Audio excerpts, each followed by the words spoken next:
How to fix GTA 5 lag problem isn't quick. Hello guys, in today's video I'm gonna show you how to fix it.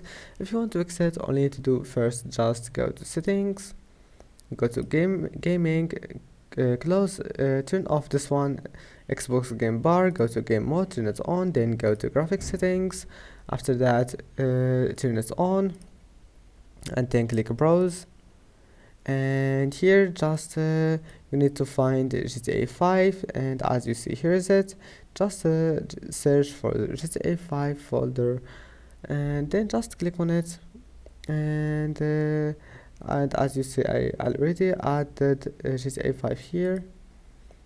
And then after adding GTA 5, just click on it and click options and make it for a high performance, and click save and close it and restart your PC, and that's it. Click restart, and don't forget to like and don't forget to subscribe, and thank you for watching this video until the end, and see you in the next video.